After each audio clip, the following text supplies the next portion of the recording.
Hi, hello, my dear aspirants. Welcome to Badruka classes.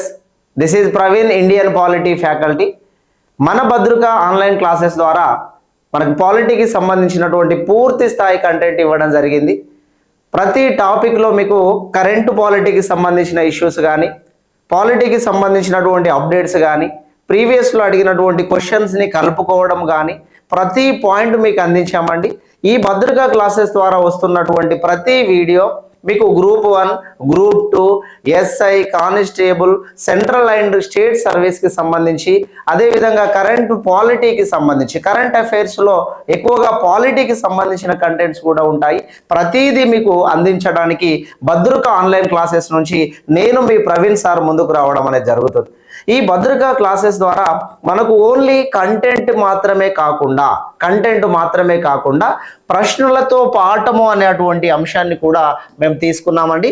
Bhadruka online classes ద్వారా నుంచి ప్రశ్నలతో పాఠము అని మన పాలిటీకి సంబంధించినటువంటి మనకి దాదాపుగా 14-15 టాపిక్స్ ఉంటాయండి. ప్రతి టాపిక్ నుంచి ఓవరాల్గా ఏరియా కవర్ అయ్యే విధంగా మీకు ఏ పాయింట్ కూడా మిస్ అవ్వనటువంటి రీతిలో దానికి కరెంటు పాలిటీని యాడ్ చేస్తూ మీకు కంటెంట్తో పాటు చాలా విషయాలను అందించాలి. అటు ప్రీవియస్ క్వశ్చన్స్ కానీ, ఎక్స్పెక్టెడ్ క్వశ్చన్స్ కానీ, మీకు మ్యాచ్ ద ఫాలోయింగ్ కానీ, సరైనది సరికానిది అనే పాయింట్లో కానీ ఎలా అయితే మనకి మెయిన్స్లో అడగడానికి ఛాన్స్ ఉందో అదంతా కూడా భద్రుక ఆన్లైన్ క్లాసెస్ ద్వారా అందించడం అనేది జరుగుతుంది. కాబట్టి ప్రతి వ్యక్తి కూడా మన భద్రుక ఆన్లైన్ క్లాసెస్ను విని మీ ఒపీనియన్ని మాతో కూడా షేర్ చేసుకోవడానికి మేము ప్రతిసారి కూడా లైవ్లోకి రావడం జరుగుతుంది. ప్రతి టాపిక్ను కూడా మేము లైవ్లో మీతో షేర్ చేసుకోవడం జరుగుతుంది. ప్రశ్నలతో పాఠము ఈ టైటిల్లోనే ఉందండి. మీకు ఇటు ప్రశ్నలు ఉంటాయి, దీనితో పాఠము మీకు కవర్ అవుతుంది. కాబట్టి మనం ప్రతి టాపిక్కి సంబంధించి, నా పాలిటీకి సంబంధించి నేను 100% మీకు అష్యూరెన్స్ ఇస్తున్నా. మన భద్రుక ఆన్లైన్ క్లాసెస్ ద్వారా నుంచి ప్రతి టాపిక్ నుండి టాపిక్ వైజ్గా క్వశ్చన్స్ అనేవి ఇవ్వడం జరుగుతుంది. ఫస్ట్ మీరు వినండి, మా కంటెంట్ వినండి, మేము చెప్పే వే ఆఫ్ టీచింగ్ వినండి. విన్న తర్వాత మా ఆన్లైన్ క్లాసెస్ ద్వారా మేము రికార్డెడ్ చేసిన క్లాసెస్ కూడా ఉన్నాయండి. మేము ఈ క్వశ్చన్స్తో పాటు మీకు రికార్డెడ్ క్లాసెస్ కూడా ఉన్నాయి. ఆ రికార్డెడ్ క్లాసులను తీసుకోవడానికన్నా ముందు ఫస్ట్ ఇది వినండి. విన్న తర్వాత మీకు నచ్చినట్టు అయితేనే, ఈ క్లాసెస్ మీకు నచ్చినట్టు అయితేనే మరికొంతమందికి షేర్ చేసి దాన్ని మీరు డౌన్లోడ్ చేసుకుంటే మీకు మాకు మధ్య సబ్జెక్ట్ కమ్యూనికేషన్ ఏ విధంగా ఉంటుందో మీరు లైవ్లోకి రావడానికి సంబంధించిన ప్రతిదీ కూడా మేము మీకు అప్లోడ్ చేస్తాం. కాబట్టి మనకి భద్రుక ఆన్లైన్ క్లాస్ని ప్రతి ఒక్కరూ డౌన్లోడ్ చేసుకోండి. యూట్యూబ్లో మరియు ఆన్లైన్లో ఇవి రెండింటి కూడా ఉంటాయి. కాబట్టి సబ్స్క్రైబ్ చేసుకోండి, షేర్ చేయండి, లైక్ చేయండి.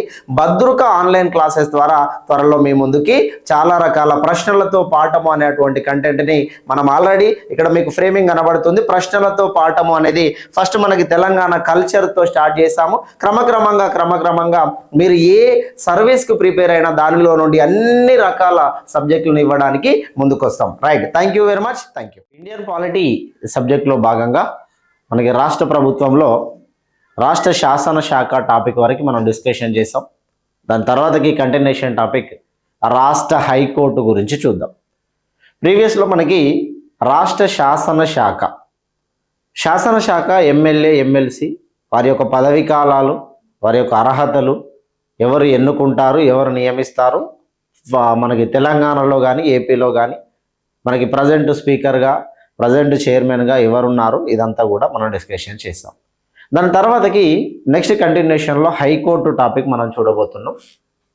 ఈ రాష్ట్ర హైకోర్టు అనేది మనకి 6th పార్ట్ 6వ భాగంలో ఉంటుంది. 6వ భాగంలో ఆర్టికల్స్, 6వ భాగంలోని ఆర్టికల్స్ 2142 to 231 ఆర్టికల్స్ అన్నీ కూడా 2142 to 231 ఆర్టికల్స్ అన్ని రాష్ట్ర హైకోర్టు గురించి తెలియజేస్తాయి. మరి హైకోర్టు అనేది రాష్ట్రానికి అత్యున్నతమైన న్యాయస్థానం. సుప్రీంకోర్టు దేశానికి ఎలా అయితే అత్యున్నత న్యాయస్థానమో రాష్ట్రానికి అత్యున్నత అంటే final court of the state, రాష్ట్రానికి అత్యున్నత న్యాయస్థానంగా మనం హైకోర్టును తీసుకున్నాం. మరి న్యాయ వ్యవస్థకి సంబంధించినటువంటి విధానంలో భాగంగా అసలు భారతదేశంలో న్యాయ వ్యవస్థ ఎవరు ప్రవేశపెట్టారు, న్యాయ వ్యవస్థ నిర్మాణాన్ని ఏ దేశం నుండి తీసుకున్నాం? మన దేశ న్యాయ వ్యవస్థ పైన 2 దేశాల యొక్క ప్రభావం ఉన్నది. అమెరికా దేశ ప్రభావం ఉంది, అదేవిధంగా బ్రిటన్ దేశ ప్రభావం ఉన్నది. అమెరికా, బ్రిటన్ దేశాలకు సంబంధించిన ప్రభావాలని మన దేశంలోని న్యాయ వ్యవస్థ పైన మనం అప్లికేబుల్ చేయడం జరిగింది. ఇందులో భాగంగా మనకి న్యాయ వ్యవస్థ నిర్మాణాన్ని చూద్దాం ఒకసారి. ఫస్ట్ న్యాయ వ్యవస్థ అనేది మనకి ఎలాంటి న్యాయ వ్యవస్థ భారతదేశంలో ఉంది, అసలు న్యాయ వ్యవస్థని ఎవరు ప్రవేశపెట్టారని చూస్తే, న్యాయ వ్యవస్థ అంటే జ్యుడిషియరీ సిస్టాన్ని వారెన్ హేస్టింగ్స్ భారతదేశంలో ప్రవేశపెట్టినాడు. 1772లో వారెన్ హేస్టింగ్స్ తీసుకొచ్చాడు. న్యాయ వ్యవస్థకి పితామహుడు ఫాదర్ ఆఫ్ జ్యుడిషియరీ సిస్టమ్ అని కారన్ వాలీస్ ఫాదర్ ఆఫ్ జ్యుడిషియరీ సిస్టమ్ అంటాం. న్యాయ వ్యవస్థని ప్రవేశపెట్టింది వారెన్ హేస్టింగ్స్, న్యాయ వ్యవస్థని అభివృద్ధిలోకి తీసుకొచ్చింది కారన్ వాలీస్. న్యాయ వ్యవస్థని అభివృద్ధిలోకి తీసుకొచ్చినాడు కాబట్టి కారన్ వాలీస్ని న్యాయ వ్యవస్థకి పితామహుడు అన్నాం. న్యాయ వ్యవస్థని భారతదేశంలో వీళ్ళిద్దరి ఆధ్వర్యంలో తీసుకొచ్చినారు. వీళ్ళిద్దరే భారతదేశంలో కలెక్టర్ వ్యవస్థను తీసుకున్నారు. మనకి సివిల్ సర్వీసెస్ తీసుకొచ్చారు. సివిల్ సర్వీసులని భారతదేశంలో ప్రవేశపెట్టింది వారెన్ హేస్టింగ్స్. బ్రిటిష్ సివిల్ సర్వీసులకి పితామహుడు అని కారన్ వాలీస్ని పిలిచారు. సివిల్ సర్వీస్ని ప్రవేశపెట్టింది వారెన్ హేస్టింగ్సే, న్యాయ వ్యవస్థని ప్రవేశపెట్టింది వారెన్ హేస్టింగ్స్. సివిల్ సర్వీసుల పితామహుడు అని కారన్ వాలీస్ను పిలుస్తాం. బ్రిటిష్ సివిల్ సర్వీసులో పితామహుడు, అదే కారన్ వాలీస్ని న్యాయ వ్యవస్థకి కూడా పితామహుడు అనే పేరుతో పిలుస్తున్నాం. భారతదేశంలో 1772 అనే ఇయర్ ఏదైతే ఉందో, ఈ 1772లో వీళ్ళు న్యాయ వ్యవస్థని భారతదేశంలో ప్రవేశపెట్టినారు. దీనికంటే ముందుగా జరిగిన ఒక హిస్టారికల్ బ్యాక్గ్రౌండ్, ఒక చారిత్రక నేపథ్యాన్ని మనం చూసినట్టయితే 1726లో భారతదేశంలో మేయర్ కోర్టులు ఏర్పడింది. మేయర్ కోర్ట్స్ భారతదేశంలో మొదటిసారిగా 1726 ఇయర్లో మేయర్ కోర్టులు ఏర్పాటు చేసినారు. మరి మేయర్ కోర్టులు దేనికోసం ఏర్పాటు చేసినారంటే ఇట్ ఈజ్ ఫర్ మున్సిపాలిటీస్. ఇవి కేవలం మున్సిపాలిటీల కోసం ఏర్పాటు చేశారు. మున్సిపాలిటీల కోసం ఏర్పాటు చేయబడ్డవే మనకి మేయర్ కోర్టులు. మేయర్ కోర్టులు మున్సిపాలిటీల కోసం అన్నాం. భారతదేశంలో మొదటిసారిగా 1687 సంవత్సరంలో మద్రాసులో మొదటి మున్సిపాలిటీ ఏర్పడింది. భారతదేశంలోనే మొట్టమొదటి మున్సిపాలిటీ మద్రాసులో వచ్చింది. ఈ మద్రాసులో మున్సిపాలిటీ ఏర్పడినప్పుడు ట్యాక్స్ వసూలు చేసుకోవడానికి ఈస్ట్ ఇండియా కంపెనీ వాళ్ళు మున్సిపాలిటీ ఏర్పాటు చేశారు. ఈ మద్రాసులో ఏర్పాటు చేశారు. మద్రాసులో ఏర్పడిన తర్వాత క్రమక్రమంగా మున్సిపాలిటీలని కలకత్తాలో, మద్రాసు తర్వాత కలకత్తాలో, అదేవిధంగా బొంబాయి ప్రాంతంలో, కలకత్తాలో మరియు బొంబాయి ప్రాంతంలో మున్సిపాలిటీలు ఏర్పాటు చేసిన. కలకత్తాలో, బొంబాయి ప్రాంతంలో మున్సిపాలిటీలు ఏర్పాటు చేశారు.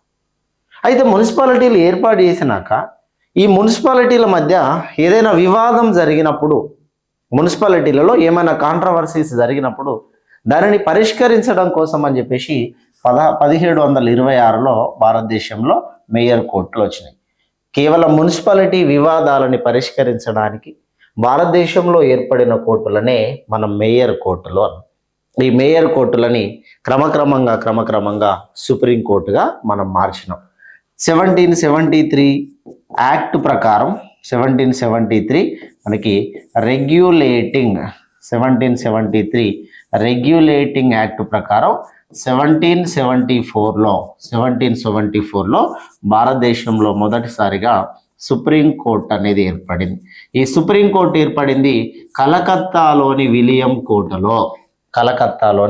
విలియం కోట అనే ప్రాంతంలో భారతదేశంలో మొదటిసారిగా సుప్రీంకోర్టు అనేది ఏర్పాటు చేసినారు. ఇక ఈ సుప్రీంకోర్టుల నుంచి క్రమక్రమంగా భారతదేశంలో న్యాయ వ్యవస్థ నిర్మాణంలో హైకోర్టులను కూడా తీసుకోవడం జరిగింది.